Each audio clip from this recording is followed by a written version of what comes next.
She was pulled aside and humiliated at airport security, just for daring to fly first class while black. The officer's smug disbelief wasn't about protocol, but about who he thought belonged in that line. But Maya Johnson had something he didn't expect, a pilot's badge and the calm precision of someone trained to fly through storms. And just wait until you hear how this confrontation ended and why justice, this time, had wings. LaGuardia was humming with its usual chaos that morning. Wheels clicking against tile, flight announcements echoing, the smell of overpriced coffee lingering in the air. The TSA line stretched like a slow-moving river of travelers in various states of urgency, fatigue, and distraction. Maya Johnson stood in it with the practiced stillness of someone used to waiting, not just in lines, in life. She was dressed in what she always wore when commuting to flight assignments: clean navy blazer, crisp white shirt, slacks. Her hair was pulled back into a tight bun, her ID badge tucked away for now. The only hint that she wasn't just another business traveler was the worn, professional-looking carry-on at her side, the kind used by crew, with a folded pilot's checklist barely visible in the side pocket. When she reached the front of the line, she placed her boarding pass and passport in the tray with quiet efficiency. Officer Rick Dalton sat behind the podium, scanning boarding passes with all the enthusiasm of someone halfway through a shift they didn't want to be on. He didn't even glance up at first. Instead, he squinted at the screen and let out a short, dry laugh. Then came the words, muttered but clearly intended to be heard. "First class must be a glitch." His coworker snorted. And that was the moment the air around Maya changed. Dalton finally looked up, and his gaze skimmed over her. Not just her face, her skin, her hair, her presence. He took her in like she was a problem he couldn't quite solve. Then his lips curved into a mocking smile as he jerked his thumb to the side. "Ma'am, coach is that way," he said, loud enough for others in line to hear. "Let's not hold up the real priority lane." The implication hit like a slap dressed up as a joke. It wasn't the first time Maya had been treated like she didn't belong where she clearly did. And she knew, from too many similar moments, that it wasn't just about her ticket. A few people in line turned to look. A teenager in a Mets hoodie paused mid-sip of his smoothie. A businessman behind her pretended to be absorbed by his phone, but the corners of his mouth twitched in amusement. The kind of reaction that says, "I know what this is, but I won't say it." Maya said nothing at first. She stood tall, spine straight, her hands steady. The heat building in her chest wasn't embarrassment, it was exhaustion. Exhaustion with moments like this, with men like this, with the knowledge that if she snapped, she'd be the one judged. She kept her voice even, calm. "Scan the pass," she said, meeting his eyes without blinking. "Please." Dalton smirked, clearly enjoying the attention. He exaggerated a sigh, rolled his eyes like a teenager asked to clean his room, and slowly dragged the scanner across her boarding pass. The machine beeped. A clear, unmistakable green light appeared on the screen. Dalton's face twitched. The pass was valid. She was first class. He stared at it for a beat too long, then quickly masked the moment with a frown. Without even looking at her again, he raised his hand and waved over another officer. "Random secondary," he said, raising his voice so the people in line could hear. "Let's make sure everything checks out." It was said with the casual tone of bureaucracy, the kind that hides real intentions behind protocol. But Maya knew, and she could tell from the way people around her shifted, that they knew too. There was nothing random about it. The moment had escalated, not because she had done anything wrong, but because she had done everything right, and refused to apologize for it. Because she had the nerve to be black, professional, and confident in a space where someone like Dalton had decided she didn't belong. As she stepped aside toward the secondary screening area, her jaw clenched, not from fear or doubt, but from a familiar type of anger. A cold, measured anger that said, "Not again, not today." And yet, it was happening. Again. The secondary screening room was barely more than a box tucked behind the main checkpoint. Fluorescent lights buzzing overhead, a single plastic chair bolted to the floor, and a dull metal table that looked like it belonged in an old police procedural. Maya had seen these rooms before. Not often, but often enough. She stepped inside without resistance and sat down, her back straight, hands resting calmly on her knees. Everything in her posture said, "I am not afraid. I am not shaken." But inside, something tightened. Across from her, a younger officer, maybe mid-20s, still new enough to follow orders without question, began rummaging through her carry-on. No words, no apology. He removed each item with the clinical detachment of someone unpacking a suitcase full of laundry.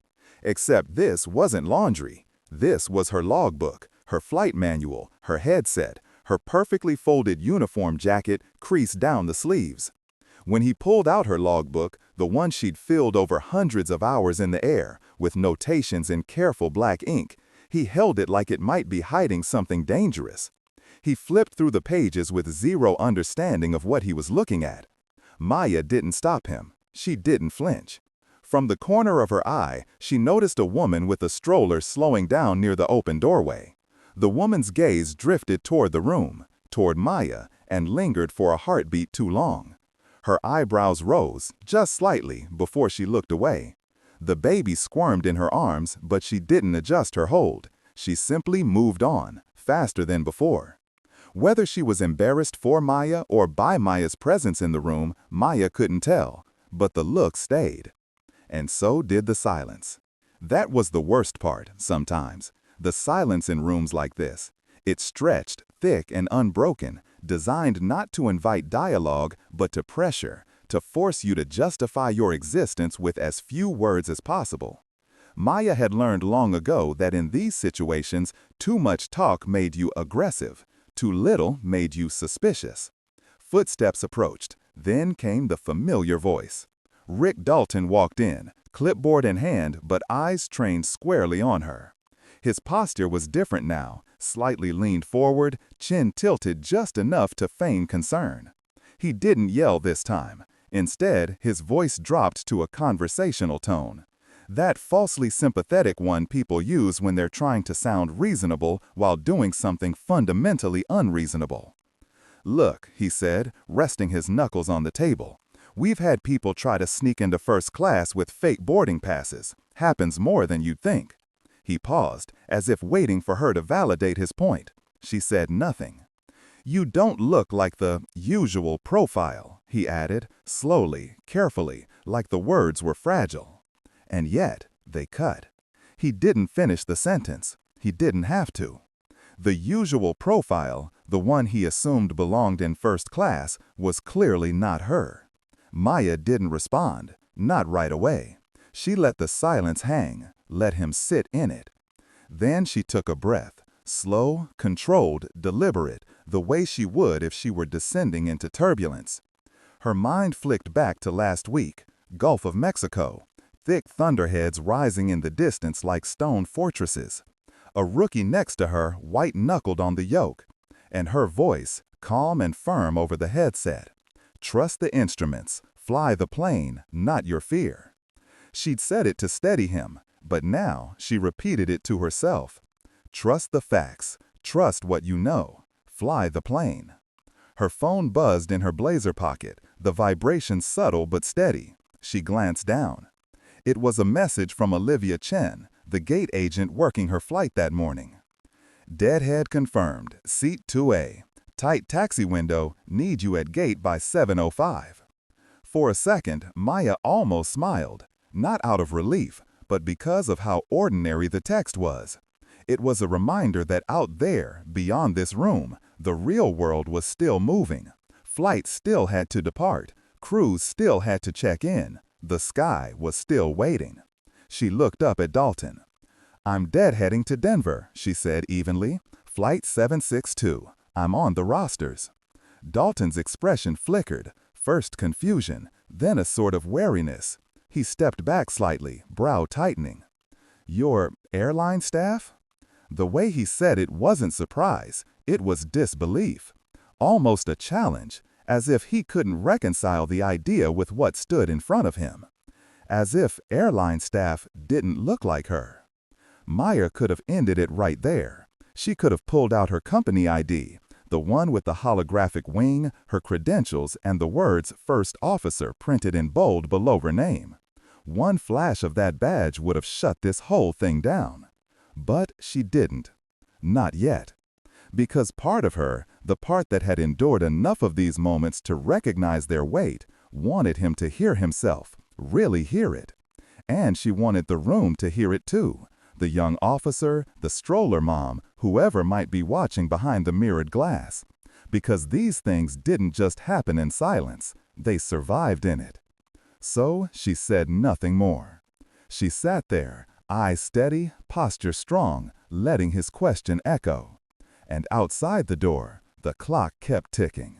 For a few long seconds, the room was filled with nothing but fluorescent hum and the shuffle of boots on linoleum. But the silence wasn't empty. It was charged, like the split second before lightning makes contact. Maya sat upright, hands no longer resting but folded calmly on the table, her shoulders square, her breath steady. And when she spoke, her voice was firm, not loud, not angry, but anchored, as if every syllable had been weighed before being released.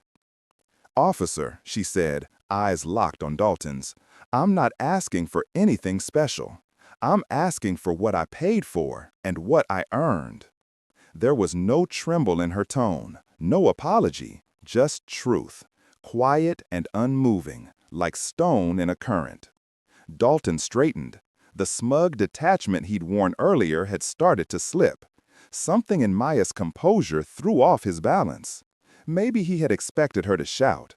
Maybe he had hoped she would break down or lose her temper, something he could file away in a report and use to justify the extra scrutiny. But she didn't give him that.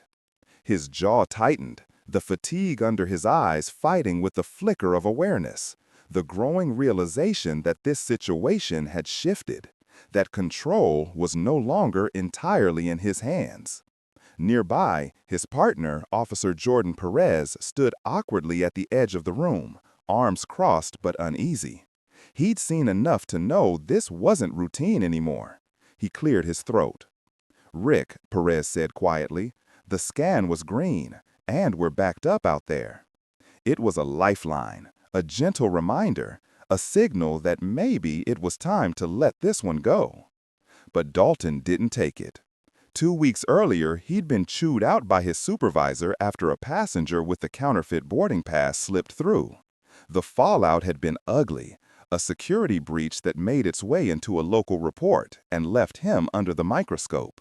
Supervisor Pierce had sent him a one-page memo the next day, all underlined directives and pointed tone. Eyes up, less small talk, tighter checks, stay sharp. He had folded that memo and stuck it in his wallet next to a dog-eared photo of his nephew and a scratch-off ticket he never claimed. He told himself he was just doing his job, that the sarcasm helped keep things light, that pulling someone like Maya was just following protocol. What he didn't tell himself, what he never let himself say out loud, was that some small part of him liked the control, liked the way people froze when he spoke with authority, liked the fact that, for a few minutes, he decided who belonged and who didn't. Maya read all of that in his silence.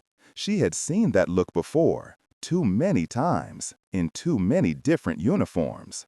Without a word, she unzipped the inner pocket of her bag and pulled out a sleek leather sleeve. It was simple, worn at the edges, smooth from years of use, but the embossed airline insignia on the front glinted in the light like a badge of honor. She set it on the table with calm precision. Then she looked up at Dalton and said, clearly, "Before you open that, I want a supervisor present." Perez let out a soft exhale, like someone released from holding their breath. "I'll call her," he said, already reaching for his radio.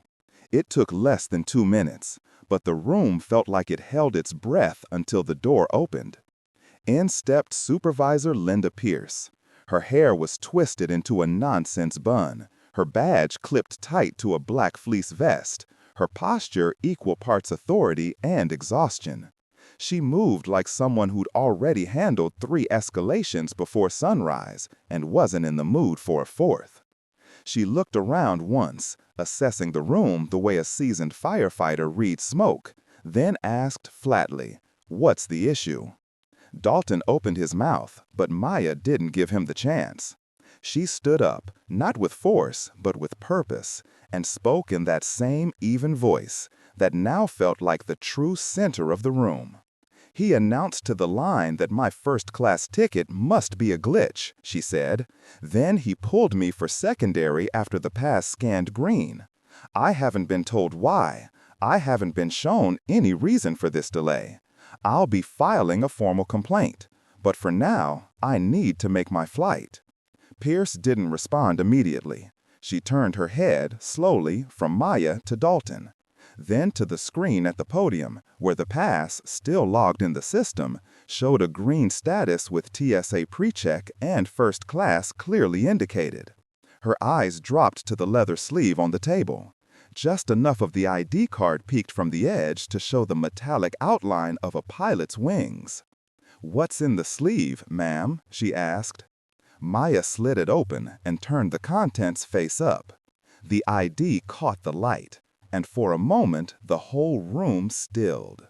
Maya L. Johnson, First Officer, Mountain West Airlines. Her face stared out from the badge, perfectly matched. Below it, a TSA known crew member barcode, pre-check clearance, crew authorization, and the hologrammed wings of her carrier. No room for doubt, no space for debate. Perez blinked and took a half step back. Dalton said nothing. His entire posture shifted, not quite retreat, not yet apology, but the stillness of someone who suddenly realized they'd misjudged the moment entirely. And just like that, the room changed temperature. For a moment, nobody moved. The ID card sat on the table like a flare, illuminating every assumption that had led them to this room. The silence that followed wasn't empty. It was full of unspoken realizations.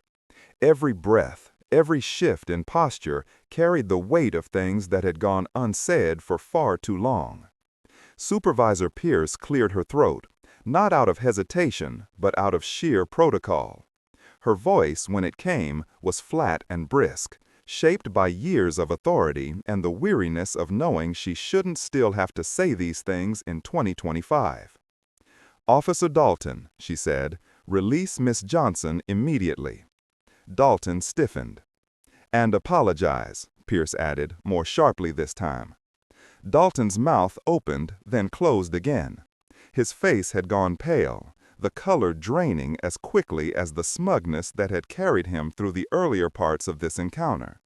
His gaze flicked toward Maya, not defiant now, but uncertain, as if he were just starting to understand who he had been speaking to and how badly he had misread the moment. "Ma'am, he began. But Maya cut in, calm as ever, her voice softer than his, but infinitely more powerful. "Say what you said at the podium," she said, "but this time say it like you're talking to a first officer." Dalton swallowed hard. He said, eyes down now. "I'm sorry." No excuses, no justifications, just the words, raw and awkward, because anything else would have made it worse. Supervisor Pierce turned to Maya. "I'll document the incident," she said. "You'll receive a case number via email today. We'll also be reviewing the camera footage and forwarding it to our internal training and compliance unit. We're working on the culture, but that's not your job to fix. You just keep flying." Her tone was clipped, but there was something sincere behind it, a quiet recognition, maybe even regret. She glanced at the wall clock. "Gate C12 is about 5 minutes if you cut left at the newsstand." Maya didn't waste another second. She repacked her belongings in one smooth, efficient motion, the kind of fluidity that comes from years of doing things fast and right. She didn't storm out, she didn't glare back. She simply left, with her head high, her spine straight, and the badge clipped to her blazer once again catching the fluorescent light. As she exited the screening area, the line outside shifted. People who had watched the incident unfold now stepped subtly out of the way. The air felt different, quieter. A teenager in a Mets hoodie who had stared earlier gave her a tiny, awkward salute as she passed. She didn't stop, but the corners of her mouth lifted slightly. Not a full smile, but enough. Hope sometimes showed up in the smallest gestures. Gate C12 was already final boarding when she arrived, but the agent at the counter, Olivia Chen, caught sight of her immediately and waved her forward with visible relief. "There you are. We held the door 2 minutes," Olivia said, quickly scanning Maya through. Then she lowered her voice with a smirk. "Captain Herrera asked if you could jump seat for a minute before push. MEL note he wants a second opinion on." Maya nodded, stepping briskly down the jet bridge, her bag swinging low at her side. Inside the aircraft, the familiar hum of powered systems and pressurized air met her like an old friend. The scent of warm plastic, recycled air, and coffee drifted from the cockpit. Not exactly pleasant, but oddly comforting. It meant she was back where she belonged. Captain Luis Herrera turned slightly in his seat, his hand on the overhead panel, and grinned at her with the ease of someone who respected what she brought to the flight deck. "Morning, First Officer Johnson," he said. "Heard you had to fly through some weather just to get to us." Maya stepped into the cockpit and slid behind the center pedestal, her hands already moving on instinct. "Clear skies now," she replied, scanning the MEL note like it was second nature. A short technical exchange followed. Tight, efficient, no wasted words. Just professionals doing what they were trained to do. She signed off, clipped her ID back onto her lanyard, and stepped back into the cabin.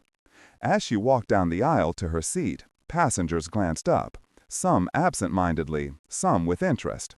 In row 3C, she spotted a familiar face. The businessman from security, the one who had smirked earlier, sat frozen mid-scroll on his phone. His eyes widened slightly. He blinked once, then looked away, pretending to reread the same message. No words were exchanged. None were needed. Maya took her assigned seat in 2A and exhaled slowly. Not with exhaustion, with release. The kind that comes when you've made it through something quietly grueling and didn't let it change you. A few moments later, Olivia Chen's voice came over the intercom. "Ladies and gentlemen, welcome aboard Mountain West Flight 762, service to Denver. We'd like to extend a special welcome to our commuting crew member, First Officer Johnson, seated in 2A. We appreciate all of our frontline teams, in the air and on the ground." There was a ripple, not a wave, of applause. Polite, understated, but unmistakably real. It wasn't a spectacle. It didn't need to be. It was acknowledgement. And that was enough to loosen something tight in Maya's chest, something she hadn't realized she'd been holding all morning. She leaned back in her seat, eyes briefly closed, and allowed herself one rare, silent moment of peace. Out there, the runway waited, and this time, she would be the one at the controls. By the time the aircraft leveled into cruise, the early tension of the morning had dissolved somewhere behind them, left floating in the turbulent air over New York. The seatbelt sign dimmed with a soft chime, the tray tables clicked open around her, and the hum of altitude took over, that soft, constant vibration only pilots really listen to. Maya leaned her head gently against the window, letting the light touch her cheek as clouds stretched out below like quiet waves. The plane flew steady now, on schedule, as though the sky itself was honoring the calm she had fought for. But her thoughts weren't in the sky, not entirely. Instead, her mind turned to the string of moments, small, formative, ordinary in their time, that had brought her here. She remembered her mother's hands, cracked from long shifts at the hospital, tightening a wrench on their aging Honda Civic every Sunday to keep it alive for one more week. She remembered that Saturday morning in Tuscaloosa when she sat inside a faded Cessna 152 for the first time, trembling but certain. The instructor had said, "Your feet, not your fear, steer the plane," and that had stuck. She remembered her check ride, the examiner's voice perfectly neutral after 2 hours in the air. You cast. He hadn't smiled, but Maya had. And she remembered, too, the DMs, quiet messages from girls with names like Kiara, Lex, Zoe, teenagers. Some just starting flight lessons, others still dreaming about it. Did you ever feel like you didn't belong? They asked. She always answered truthfully, but today the words hit different.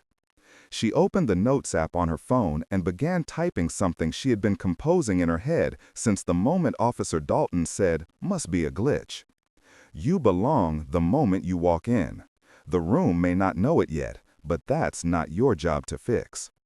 She stared at the screen, paused, deleted it, rewrote it, simpler. Fly the plane, not their expectations. She didn't post it, not yet, but she saved it. Some truths don't need applause to matter. Because she understood the audience for stories like hers. People want the fire, the confrontation, the clean punch of justice landing where it's deserved. They want the video clips and the sound bites, the moment someone stands tall and makes the system blink. She didn't blame them. She wanted those things too. But what she carried with her, long after the headlines faded, was something quieter and harder to explain. It was the part no one filmed, the everyday steadiness, the restraint, the patience, the fact that she still showed up the next day and the next, that she flew the plane, kept her checklist clean, and never missed a call-out. That was what kept people in the air. When the plane touched down in Denver, the wheels kissed the runway so lightly it felt like a whisper. Passengers murmured approval, phones unlocked, earbuds were removed, the ritual of arrival already in motion. At the gate, as passengers filed off, Maya stayed seated for a moment, letting the flow pass. She adjusted the sleeve of her blazer, clipped her ID back into view. Then she saw her. Near the door, just outside the cockpit, stood a teenage girl with a single braid trailing over one shoulder. She looked like she'd been waiting, not just for the passengers to clear, but for the right moment to speak. "Miss Johnson?" the girl asked, voice small but steady. "My name's Tessa. I'm starting ground school next month. I saw what happened, back at the checkpoint."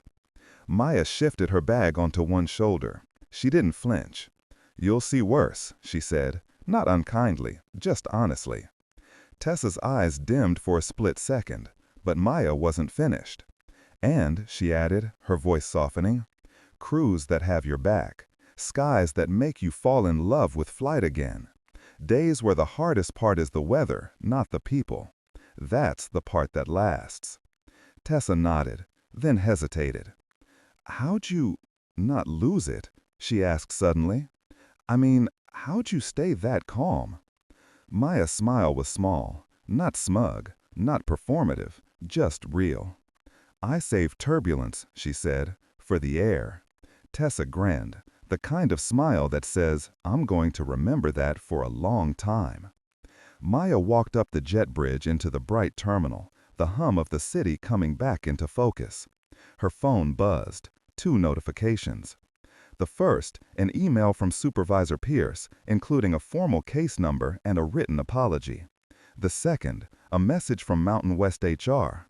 "We're elevating the incident to the TSA Partners Council. Would you be willing to speak on a panel next month about implicit bias and frontline interaction? We believe your experience could change something." Maya paused at a window overlooking the tarmac. Outside, a tug was guiding a 737 slowly into position. She watched the ground crew signal with precision, the aircraft rolling forward like something ancient and elegant, muscles under skin. In the glass, her reflection looked back at her. Posture tall, bag slung over one shoulder, the metallic wings on her lanyard catching the sharp afternoon sun. Some stories, she thought, people watch for the lightning, the jolt, the justice, the applause. She understood. She did. But the part she carried forward, the part that mattered most, wasn't lightning. It was this.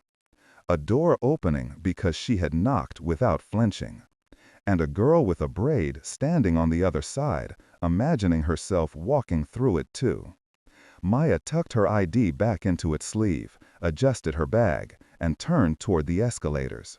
The terminal bustled around her. Gate announcements echoed, families hugged, flight crews gathered. And just like always, the day's work was only beginning.